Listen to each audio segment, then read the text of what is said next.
The last time a conflict of interest like this was embedded in the system, the powers of the state were combined with the powers of the church. Religion, an individual matter, was harnessed to the state. The resulting institutional poison was called the Inquisition. For most of human history, religious freedom was not a thing. Most governments had a state religion, and if you didn't believe in it, you either prayed very quietly or you burned at the stake very loudly. But America's founders didn't want a country torn apart by religious conflict, so when they wrote the Constitution, they guaranteed freedom of religion in the First Amendment. That's why they put it at the top of the Constitution, because of how important they thought it was. Now, this was an incredibly progressive idea at the time. And today we think of it as one of the greatest ideas from that era. So part of that religious freedom meant that the government can't force you to do things that your religion forbids you from doing. Church leaders had complete statutory power with no checks and balances, leading to persecutions with millions of lives lost in Europe in the Middle Ages. Especially in the United States, there has been a double overlap between the government and pharmaceutical industry. As long as an emergency is declared, a bioshield is erected to protect all actors from any liability. If you suffer severe side effects after getting the COVID vaccine, there's basically no one to blame in a U.S. court of law. Take the vaccine makers. Health and Human Services Secretary Alex Azar invoked the Public Readiness and Emergency Preparedness Act in February of 2020, which protects the makers of COVID products such as vaccines and treatments from legal action. This protection lasts until 2024. Essentially, in order to encourage companies to get into the space, to develop vaccines for the good of the public, for the public health, the government comes up with a program which immunizes those companies from liability for any injuries or damages caused by the taking the vaccine. That means for the next 4 years, companies like Pfizer and Moderna can't be sued for money damages in court over injuries related to the administration or use of products to treat or protect against COVID-19. Pfizer and Moderna did not return CNBC's request for comment on their legal protections. But remember, it was the FDA that actually cleared the vaccine for use. So does the federal government bear any responsibility? You can't sue the FDA for approving or disapproving a drug. That's part of its sovereign immunity. Sovereign immunity traces back to British law before the American Revolution. You couldn't sue the king. The U.S. adopted that same principle. There are limited exceptions, but legal experts say they don't provide a viable legal path to hold the government responsible for a COVID vaccine injury. This is the modern equivalent of a double inquisition, as neither the state nor the industry has any liability for medical decisions. This was how the COVID-19 vaccines came to be, and this is why those who are injured by this have no recourse. What happens when corporations own your body?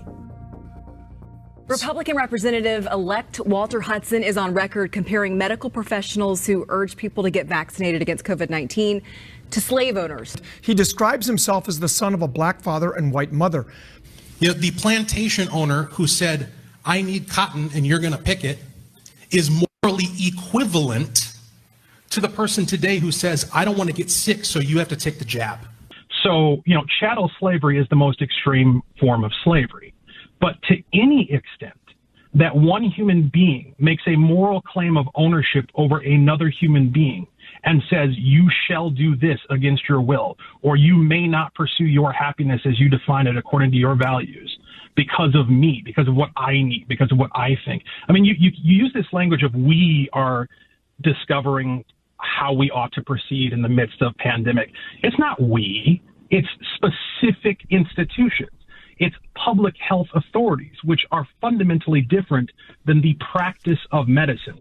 Individuals, if they did not agree with mandates at the particular time, had the option to walk away and do something different. A slave never once had that option.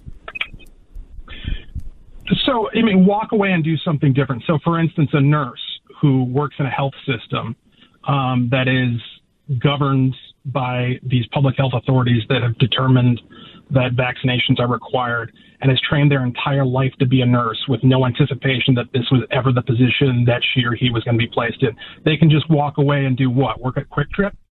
I mean, it goes back to the original chattel slavery comparison. That too was justified on the basis of the supposed greater good, as was Jim Crow, as was taking Japanese Americans and throwing them in a concentration camp during World War II. There's always and those are all outrageous. Those are all outrageous. Sure, Who isn't calling those out? But let me tell you what's outrageous.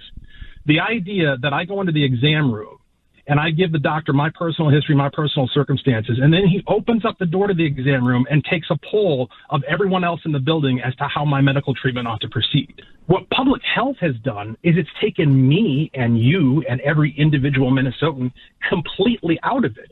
And we look at everything in terms of the aggregate. We make it we in this sense that eliminates you. There's a long history in this country of people needing to show their papers. The mayor then references slavery, former President Trump, and birtherism. During slavery, post-slavery, as recent as, what an immigrant population has to go through here. We heard Trump with the birth certificate nonsense. Here, we want to make sure that we are not doing anything that would further create a barrier for residents.